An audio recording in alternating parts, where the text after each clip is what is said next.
है काफ़ी हंसने वाली बात है। जाहिर सी सिली का मतलब हो रहा है। तो इसी कारण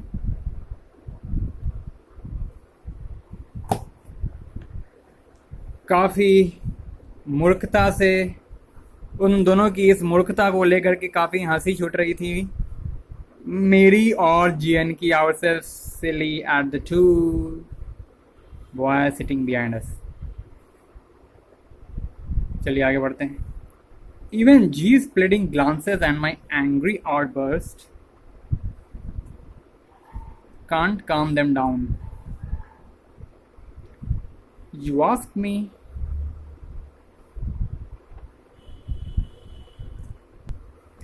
सुबह से लेकर के रात तक वे दोनों लड़के अपने शर्त पर इतने खो गए थे कि मानो वे लोग मूर्खतापूर्ण व्यवहार कर रहे थे एक प्रकार से, कि तुम पास करोगे, नहीं आई एम नॉट।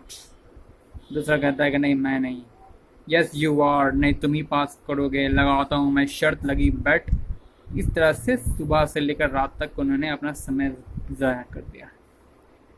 इवन जी splitting glances and my angry outburst can't calm them down. जी बहुत सिफारिश कर रही थी उनको शांत रहने के लिए।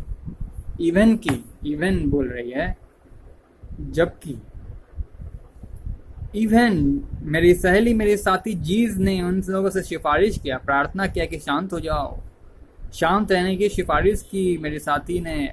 और मेरा विस्फोटक क्रोध भी, इवन जी splitting glances and my angry outburst can't calm them down. और मेरी विस्फोटक क्रोध, आउटबर्स्ट मतलब होता है बहुत ही विस्फोटक, मतलब बहुत ही भयानक क्रोध, बहुत ही बढ़ चढ़, बहुत ही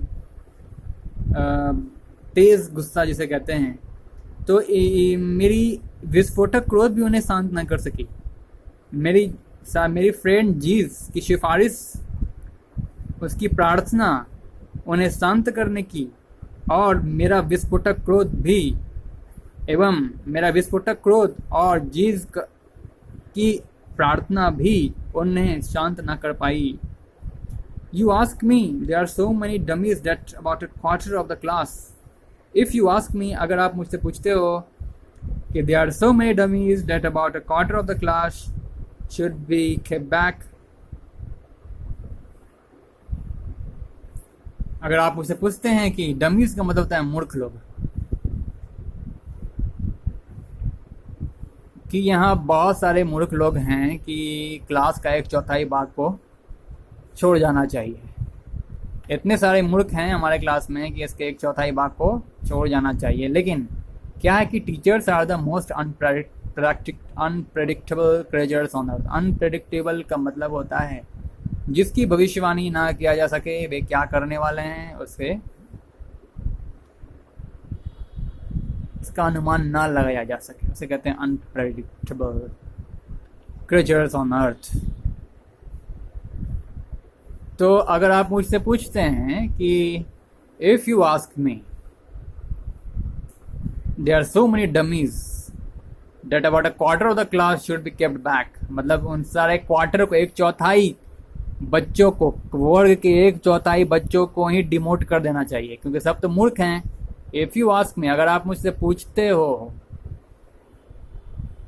दे आर सो मेनी डमीज, तो मैं बताता हूँ कि यहाँ इतने सारे मूर्ख हैं कि वर्ग के एक चौथाई बच्चों को, एक चौथाई लड़कों को तो डिमोट ही कर देना चाहिए। लेकिन क्या है कि टीचर बहुत ही मोस्ट अनप्रेडिक्टेबल क्रिएचर्स ना हैं, वो बहुत ही संवेदनशील ना है। क्या किया जाए, उनका क्या भरोसा, टीचरों का कोई अनुमान नहीं लगाया जा सकता है कि वह कब क्या कर दें। ये कहना चाह रही है यानी फ्रैंक अपने डायरी में अपनी भावनाओं को, अपने किट्टी को कह रही है, आई am not so worried about my girlfriends and my self. मैं अपने सहेलियों और अपने आप को लेकर के बिल्कुल भी चिंतित नहीं हूँ।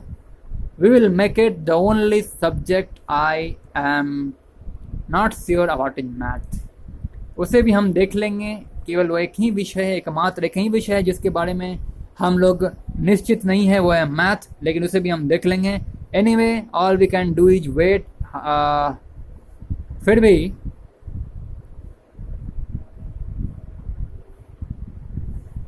चाहे जो हो, anyway all we can do is, जो भी चीज़ हम कर सकते हैं, all we can do is wait, इंतज़ार के सिवाय और हम कुछ नहीं कर सकते हैं।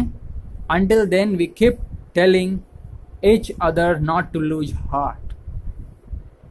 हम लोग एक दूसरे को कह सकते हैं, कहते रहते हैं कि अपने हिम्मत को नहीं खोना चाहिए। Keep telling each other not to lose heart.